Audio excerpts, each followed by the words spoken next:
எல்லோருக்கும் வணக்கம்.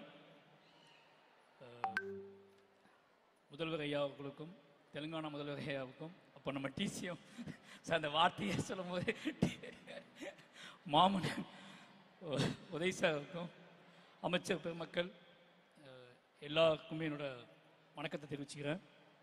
ரொம்ப என்ன சொல்கிறதுனா, கல்வியில் சிறந்த தமிழ்நாடு இந்த தலைப்புன்னு கேட்டபோதே அவ்வளோ பெருமையாக இருந்துச்சு.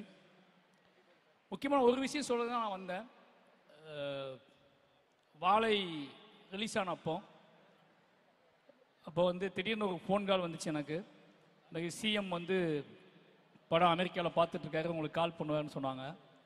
அப்போ எனக்கு கால் பண்ணி அதுக்காக வெயிட் பண்ணேன். ஏன்னா என்னோடய எல்லா படங்களுக்குமே அவர் கால் பண்ணி பேசியிருக்காரு என்கிட்ட. வாழைக்கு நான் ஸ்பெஷலாக வெயிட் பண்ணேன்.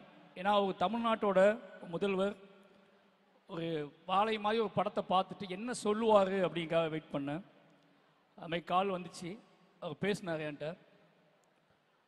அன்றைக்கு அந்த படம் எடுப்பதற்கான நோக்கம் அல்லது அந்த படம் அந்த கதை நிகழ்ந்த காலகட்டத்தில் இருக்கும்போது எனக்கு ஒரு மனநிலை இருந்துச்சுல்ல, அதோட உச்சமாக அந்த சிஎம் அந்த பையன்கிட்ட, அந்த சின்ன பையன்கிட்ட சிவனஞ்சாங்கிட்ட பேசினா எப்படி இருக்கும் அந்த ஃபீல் இருந்துச்சு. அதை உணர முடிஞ்சு. ஏன்னா எனக்கு கிட்டத்தட்ட கண்ணீர் சொட்டின மாதிரி ஒரு ஃபீல் தான். ஏன்னா அதில் அந்த படத்தில் ஒரு சீன் இருக்கும்.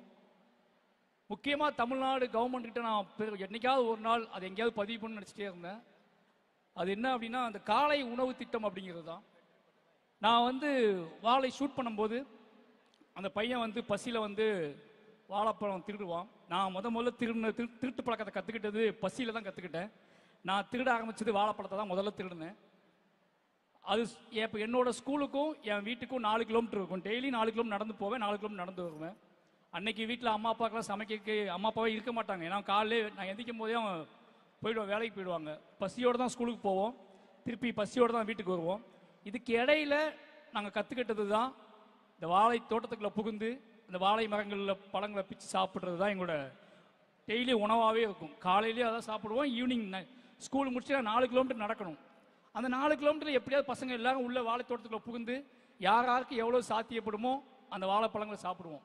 பசிங்கிறது ஒரு பெரிய போராட்டமாகவே இருக்கும். பசியால் படிப்பை நிப்பாட்டினவங்க நிறைய பேர், என் கூட படித்த நிறைய பேர் படிப்பை நிப்பாட்டினவங்க நிறைய பேர். பசி என்னன்னா, அன்னைக்கு ரொம்ப தூரமாக இருக்கும் பள்ளிக்கூடம், அவ்வளோ தூரத்துக்கு போயிட்டு திரும்பி வர முடியாது.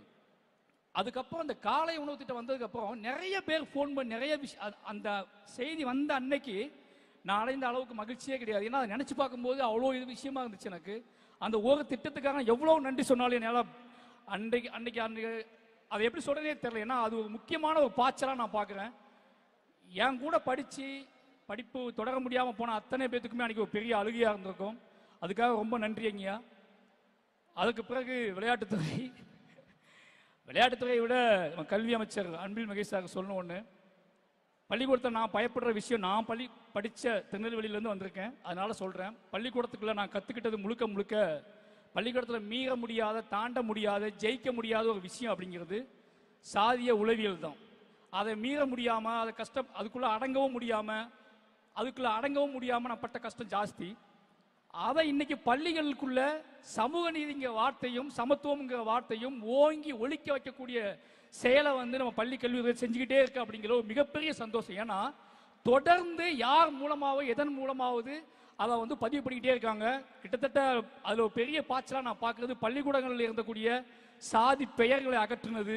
அதற்கப்புறம் இது ஒரு முக்கியமான விஷயமா, பள்ளிக்கூடமே எங்கள் பள்ளிக்கூடம் தான் தெரியுமான்னு சொல்லியிருக்காங்க என்கிட்ட.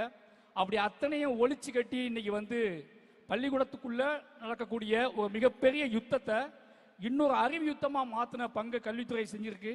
அதுக்கு எனக்கு கோடான கோடி நன்றிகள். இப்போ விளையாட்டுத்துறை உதய் சார்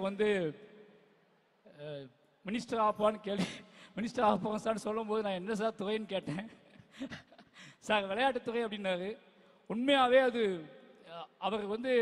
அவருக்கு விளையாட்டு பயங்கரமாக பிடிக்கும். மாமன்னன் ஷூட்டிங் ஸ்பாட்லேயே கிரிக்கெட் பார்த்துட்டே இருப்பார், அப்படி எதையாவது பேசிக்கிட்டே இருப்பார்.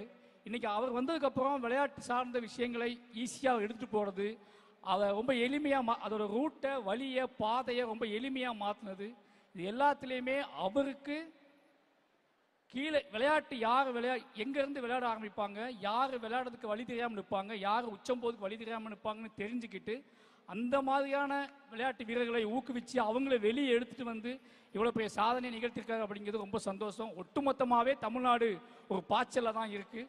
ஒட்டுமொத்தமாகவே எல்லா துறையிலையும் அதை விட முக்கியமான விஷயம் சமூக நீதி அப்படிங்கிற விஷயத்தில் அது கல்விக்குள்ளே கொண்டு வந்தது, விளையாட்டுத்துறையிலையும் கொண்டு வந்தது மிகப்பெரிய பாய்ச்சலாக பார்க்குறேன். எல்லாத்துக்கும் ஒட்டுமொத்தமாக என் சார்பாகவும் என் குடும்பத்தின் சார்பாகவும் என்னோட மாவட்டத்தின் சார்பாகவும் அத்தனைக்கும் நன்றி தெரிவிச்சுக்கிறேன். நன்றி.